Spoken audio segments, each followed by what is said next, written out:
दोस्तों, अगर मैं कहूं कि एक छोटी सी मशीन से आप अपना खुद का बिजनेस शुरू कर सकते हैं। अगर सही तरीके से मेहनत करेंगे तो हर दिन आप 2000 से 5000 या उससे भी ज्यादा हमेशा कमा सकते हैं। शायद अभी आपको यकीन नहीं हो रहा है, लेकिन मैं आपको कोई सपना नहीं दिखा रहा हूँ।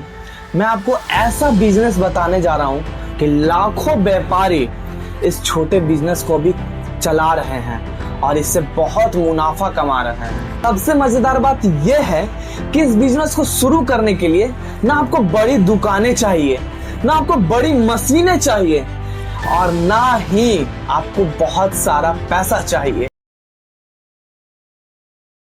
आपके पास घर का एक छोटा सा कमरा है और आपको सिखाने की इच्छा है और आपके पास धैर्य है, तो इस बिजनेस को आप भी शुरू कर सकते हैं। लेकिन एक गलती आप बिल्कुल मत करना, इस वीडियो को बीच में छोड़कर मत जाना, वरना आप अच्छे से नहीं सीख पाओगे। सबसे जरूरी जानकारी मैं इस वीडियो के आखिरी में बताऊंगा कि लोग बिजनेस करते हैं तो उनको लॉस या उनको ऐसा सिचुएशन आ जाता है कि उनका पैसा बचता भी नहीं है और पैसा लगता है, उनके घर से ही लग जाता है।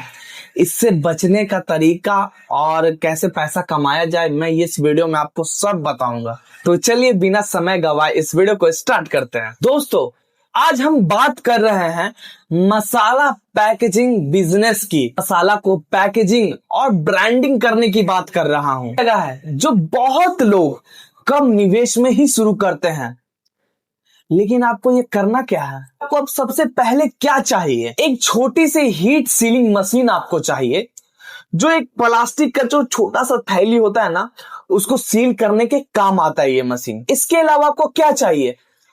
एक digital weight machine, food grade packaging pouch और साफ सुथरी टेबल और अच्छी क्वालिटी का मसाला। बस ये एक छोटा सा बेसिक सा सेटअप है और आगे ध्यान से सुनिए। अब सबसे बड़ा सवाल कि मसाला खुद से पीसना पड़ेगा, लेकिन नहीं। अगर आप शुरुआत कर रहे हैं तो आप एक भरोसेमंद होलसेलर से जाके मसाला खरीद सकते हैं, जैसे हल्दी, धनिया, मिर्चा पाउडर, गरम मसाला, ऐसे बहुत सारे सामान हैं जो आप उनसे खरीद सकते हैं। लेकिन एक बात आप हमेशा याद रखना, कभी भी सस्ता देखकर सामान मत लेना, क्योंकि अगर क्वालिटी खराब हुई तो कस्टमर दोबारा आपसे सामान नहीं लेगा। अगर अच्छी क्वालिटी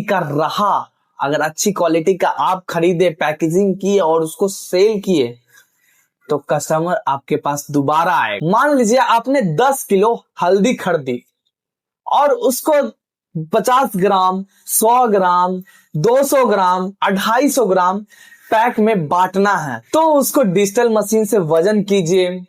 वजन करने के बाद अच्छा सा ब्रांडिंग किया हुआ जो पाउच है उसमें भरिए। उसके बाद सीलिंग मशीन से उस पैकेट को सील कीजिए। बस यहीं से आपका प्रोडक्ट तैयार होना शुरू हो जाता है। अगर आपके पास कोई ब्रांड नहीं है तो एक साधारण सा पाउच लीजिए जो ट्रांसपेरेंट आता है, उसमें उस मसाले को भरिए और उसको सेल कर सकते हैं आप, वो भी चल जाएगा। लेकिन जैसे जैसे बिजनेस चले तो अपने नाम का स्टिकर जो होता है प्रिंट आउट करवा लीजिए कि ब्रांड लगा सके उस ट्रांसपेरेंट जो पाउच है उस पे। फिर धीरे धीरे प्रिंटेड पाउच बनवाइए। यहीं से आपका बिजनेस दूसरों से बहुत ऊंचा चला जाएगा। सिर्फ पैकेजिंग करने से कोई अमीर नहीं बनता, असली खेल यहां से शुरू होता है, बेचने से। यहीं पे ज्यादातर लोग गलती करते हैं। पहले वो सोचते हैं कि 500 या 1000 पैकेट बना लेते हैं, उसके बाद बेचेंगे, लेकिन ऐसा बिल्कुल मत करना। शुरुआत हमेशा छोटे स्तर से शुरू करना। पहले 20-30 पैकेट तैयार कीजिए। अब अपने आसपास 10-15 किराना दुकानों पे जाइए, दुकानदार से सीधा बोलिए, भैया मैं अच्छी क्वालिटी का मसाला पैक किया है, आप कुछ पैकेट ट्राई करके देखिए। अगर कस्टमर को अच्छा लगे, ग्राहकों को अच्छा लगे तो मैं रेगुलर रख सकता हूँ, मतलब मसाला आपको दे सकता हूँ रेगुलर। दोस्तों, यहीं से आपका पहला ऑर्डर आ सकता है। अगर आपको पहली दुकान से ना मिले तो निराश मत होना, आप दूसरी दुकान पर जाओ, तीसरी दुकान पर जाओ, याद रखिए, बिजनेस में जो इंसान लगातार मेहनत करता है वही आगे जाता है। अब बात करते हैं कमाई की। मान लीजिए आपने एक दिन में 100 पैकेट तैयार किया, अगर उसमें से आधे भी बिक जाते हैं तो अगले दिन फिर से पैकेजिंग तैयार कीजिए, फिर से 50 पैकेट बना लीजिए। धीरे धीरे आपका ग्राहक बढ़ने लगेगा।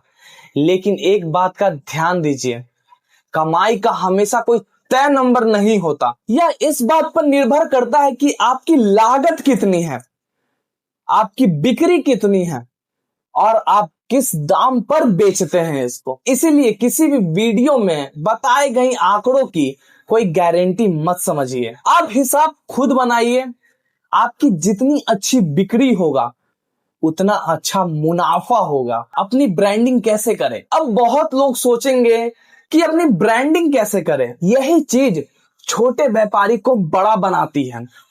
शुरुआत में साधारण पैकिंग ठीक है, लेकिन जैसे ही बिक्री हो तो अपने नाम का ब्रांडिंग बना लीजिए। उदाहरण के लिए शुद्ध मसाला, होम शुद्ध मसाले, या अपने गांव शहर या अपने परिवार में किसी का नाम लेके ब्रांड बना सकते हैं। पैकेट पे अपना नाम, अपना मोबाइल नंबर और वजन, उसका पैकेजिंग की तारीख, जरूरी जानकारी, ये सब उस पैकेट पे लिखना है। इससे क्या होता है? इससे कस्टमर का भरोसा बनता है। अब मैं आपको वह गलती बता रहा हूं कि जिसके वजह से बहुत लोग इस बिजनेस को बीच में ही छोड़ देते हैं। वो पहले दिन ही सोचते हैं कि आज मैंने 10 पैकेट बनाया है तो 10 पैकेट के 10 पैकेट ही कल बिक जाना चाहिए। ऐसा नहीं होता है।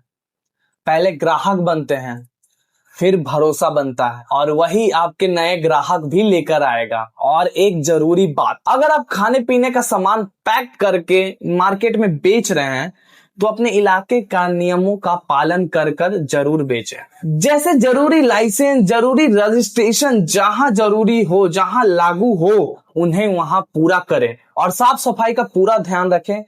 यही चीज है जो आपके बिजनेस को लंबे समय तक बनाए रखता है। लेकिन अब सवाल है कि इस छोटे से काम को आगे जाके बड़ा बिजनेस बनाया जा सकता है? मेरा जवाब है हाँ, बिल्कुल बनाया जा सकता है। लेकिन इसके लिए आपको जल्दबाजी नहीं करनी है। स्टेप 1, एक प्रोडक्ट से आप शुरुआत करें। शुरुआत में 10-15 तरह का मसाला बेचने की शुरुआत ना करें। पहले सिर्फ 2 या 3 प्रोडक्ट पे ही फोकस करो, जैसे हल्दी पाउडर, लाल मिर्च पाउडर और धनिया पाउडर। जब इसकी बिक्री अच्छी हो, मतलब ये सब अच्छे से बिक जाता हो, तो और जितना प्रोडक्ट है धीरे धीरे ऐड करते रहिए। यही है जो बिजनेस को आगे लेकर जाएगा। स्टेप 2, ग्राहकों का भरोसा जीतिए। याद रखिए, जब एक ग्राहक आपके पास वो दोबारा आए तो वही आपकी बहुत बड़ी कमाई है। तो इसीलिए कभी भी गलत सामान ना दीजिए, सही वजन दीजिए, अच्छी क्वालिटी का मसाला दीजिए, गंदी पैकेजिंग मत कीजिए कि कस्टमर जैसे ही मसाला खोले और वो बोले कि हाँ, मसाला अच्छी क्वालिटी का है, अच्छे से पैकेजिंग है, सब कुछ बढ़िया है। यही आपकी सबसे बड़ी मार्केटिंग है। स्टेप 3, सोशल मीडिया का इस्तेमाल करें। आज के समय में सिर्फ दुकान पर निर्भर रहने का जरूरत नहीं है। अपने प्रोडक्ट का फोटो खींचिए, व्हाट्सएप स्टेटस पे लगाइए, फेसबुक पे लगाइए, इंस्टाग्राम, ये सब पे अपलोड कीजिए। इससे धीरे धीरे लोग इस ब्रांड को पहचानने लगेंगे। स्टेप 4, मुनाफा कमाकर दोबारा इसमें निवेश करो। बहुत सारे लोग हैं जो पहली कमाई कमाकर मोबाइल खरीद लेते हैं, कुछ खरीद लेते हैं, या कुछ बहुत सारा उनका जरूरत का जो सामान है, कपड़ा वगैरह, ये सब खरीद लेते हैं। अगर आपको ये बिजनेस बड़ा बनाना है तो शुरुआती जो कमाई होता है, जो भी कमाई होता है, उसका आधा हिस्सा इसमें ही लगा दीजिए। बेहतर पैकेट, बेहतर, उससे भी अच्छा पैकेजिंग सोचो, क्वालिटी सोचो, उसको कैसे सेल करना है वो सब सोचो। यही सब चीज आपको आगे ले जाती है। तो दोस्तों, आज के वीडियो में हम सब ने सीखा कि मसाला कैसे तैयार करें, कैसे पैकेजिंग करें, कैसे ब्रांडिंग करें, कैसे सेल करें और कैसे इस बिजनेस को आगे बढ़ाएं। अगर आपको आज की वीडियो पसंद आए तो इस वीडियो को लाइक करें, ढेर सारा कमेंट करें और जाके पहले सब्सक्राइब करें।